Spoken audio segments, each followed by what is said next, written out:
Welcome to Reef and Pond Wise. On this channel we talk all about reef and pond related stuff, so if you love reef keeping and pond keeping like I do, hit the subscribe button and the notification bell so you don't miss anything. I'm going to show you guys the before and after effects of pond dye, so let's go ahead and get started. Now, I did a video the other day and it is titled Pond Dye Before, and what I did in that video was show everybody what your pond looks like when the dye is starting to kind of fade away through water changes, sunlight, and just the everyday activity in the pond. So I did not end up dosing pond dye that day because the fish were spawning and there was plenty enough cloud in the water and dye in the water. So I decided not to do that because the fish were still camouflaged. So as you can see, it has weakened a little bit. This will be the first time that I dose pond dye this season. I did another video where I put pond dye in at the beginning of the season, and I put it directly in the pond, just a couple of drops on each side as the season started, because the fish still were in hibernation. There wasn't a lot of activity in the pond. But I strongly recommend that when you add pond dye and you're dosing anything, and whether it be a reef tank, an aquarium, or a pond, that you dilute it with water. So that's what we did here.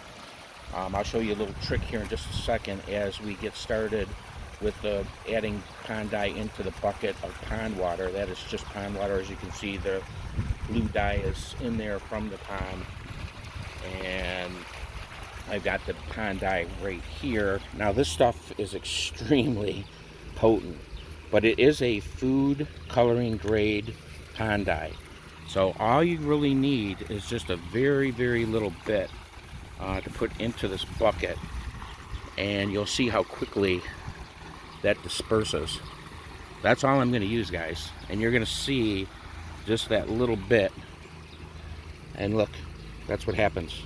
If you didn't have a glove on, you'd be having pond dye on your hands for quite a long time. And you can see how it kind of gets smoothed around in the water. Now, what I'm going to do is just let this settle for a minute. We'll give it a little shake, and we'll let that pond dye kind of disperse a little bit more in the diluted water. Now, the reason I like to dilute this is when you pour pond dye in your pond, you don't want any of the harsh dye, direct blue to get on your fish. Meaning, if you put it directly in your pond, the fish are swimming around, there is a chance, I've never seen it happen, it's never happened to me personally, but there is a chance that the fish could swim through and get a little blue dye on them. You don't want that. Now, I think because of the slime coat on the fish, it's highly unlikely, but nevertheless, I like to go ahead and dilute the pond dye in the water. So what I like to do is come on over here on this side of the pond, and if your pond is big enough, and it doesn't really matter the size, I guess, you can throw your food in just a specific area of the pond, and your fish will come over as they are starting to come over because they see me move to that wherever you're going to put your food, and they'll stay there for a second while you go ahead and dose your pond dye. So I'm going to do that now. I'm going to grab a little food, and I'm going to throw the food in here, and you'll see that we're going to trick the fish. A lot of them are over there because I was just standing over there. What we'll do is see if we can get them over here, and as they come over here to eat the food, which they don't realize is here at the moment, but here they come. Once they realize the food is over here and I'm standing over here, they'll start eating, as you can see. And then while they're eating over here, I'm going to run back over here and start adding the pond dye. So it's kind of fun to trick your koi a little bit. And what I'm going to do is I'm going to just go around the side of the pond while all the fish are over there.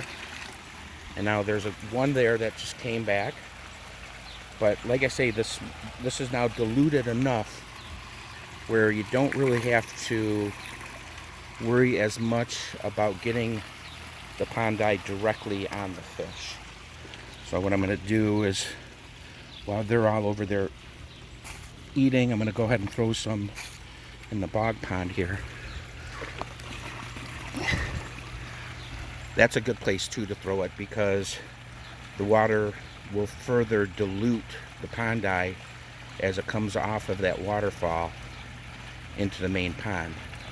Now in a second here, you're going to see exactly the before and after of adding pond dye. And the pond dye before and after, guys, is absolutely insane, because you'll see the different tone and the darkness here in just a second. Because now I'm going to walk on the other side of the pond, and that's how quickly it dilutes. You can already see how dark it is. Now I'm going to go on the other side of the pond where all the fish are finishing up eating. I'm going to set this down, and I'm going to take my food, and now I'm going to go on the other side. And what this is going to do is enable me to finish up the pond dye dose on the other side of the pond with all the fish over here. And already you can see that the fish are camouflaged very well in the pond dye, and they just come up out of nowhere from the dark. And you can see that the pond dye is dispersed. You guys are eating just fine. And while they're over here eating now, hearing my voice, I'm going to come over here and go around just the edges of the pond, because there are still a couple of fish over here.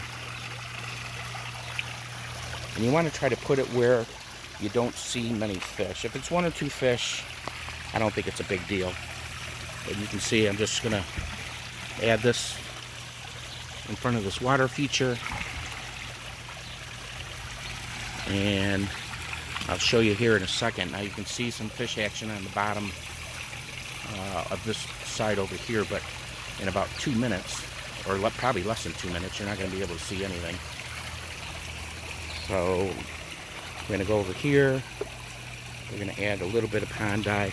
And guys, you really don't want to get this on your plants either, because it will show on the leaves of your plants.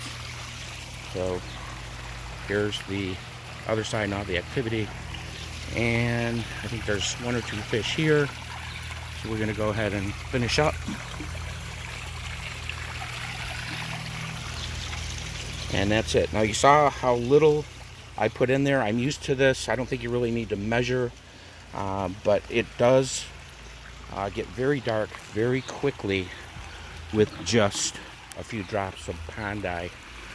So now we're going to see the big difference in the pond dye before and after. And what we're looking for here, guys, is once you go ahead and dose your pond dye, you don't want to see the bottom of your pond. And I usually like to lose visibility of the fish right about 6 to 8 inches below the water level. And it is absolute treat to watch these guys come up. The surface of the water as the pond dye settles will be crystal clear. It'll give a nice backdrop for the fish and all their colors. So guys, if you like the video, give it a thumbs up. And until next time, anybody can build a pond, but it takes someone special to keep one. And that someone special is you.